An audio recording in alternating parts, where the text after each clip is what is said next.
Good morning. My name is Crupi, an evangelist here at Franklin Church of God. I'm here to give you just a morning motivational. I pray you have a blessed day. I know this church is praying for each and every one of you. I'm here just to give you, like I said, a morning motivational, but I want to speak from you from my heart today. A few months ago, about fall of 2019, the Lord gave me a word, and I didn't know what that word meant until the last few days, last few weeks. The word is something that's different that we may not all seem to think about from day to day, but the word was dust. When you think of dust, that's not a word most of us ladies that we like. Dust is something that we try to keep out of our homes and out of our lives. But the Lord started talking to me last fall about the word dust. And when about September of last year, I was given the opportunity to go to a ladies' conference, and he said, it is time. The word that he gave me for dust, you see, dust is particles that goes through the air. Dust is something that like I said, we all clean up.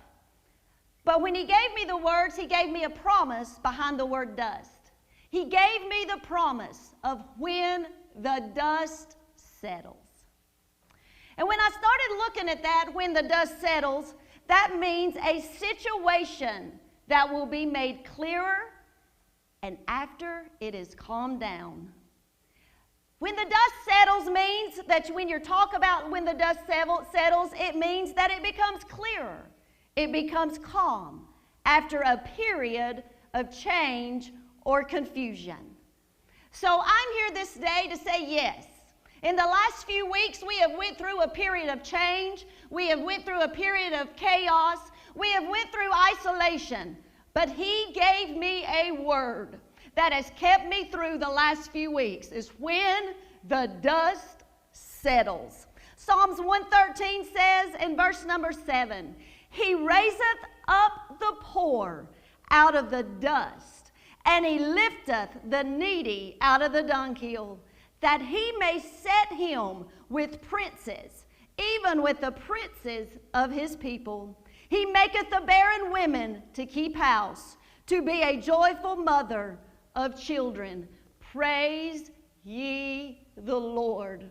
So yes, dust is something that we all don't like in our lives. Dust is something that may call the devil stirs up the dust. Why does he stir up dust in our lives? He stirs that up because Satan loves dry places.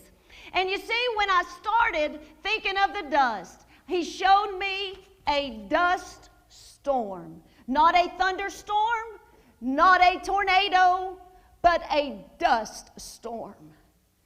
And when I looked at the dust storm and started researching the dust storm, people died. People died when I started studying this. Many years ago, a major dust storm hit the United States of America. And they died because the dust would settle in their lungs and they would get pneumonia and it would suffocate them. This was all before all of this happened. Yes, it is happening today. Yes, the church may feel suffocated. Yes, we may feel overwhelmed. Yes, you may not even know where the next meal's coming from. But today, this morning, I want you to remember that God's promise is that he will settle the dust. And the way that he settles the dust is when he steps into the situation. I not only saw the dust storm, but I saw a great big foot that's coming down to settle the dust. And when he stepped into the situation, the dust went back and it cleared and we walked through to the other side. So whoever is listening to me this morning, I want to tell you that the word is faithful and he will settle any dust storm, any dust that comes in our life. What Satan stirs up, my God will settle. Thank you.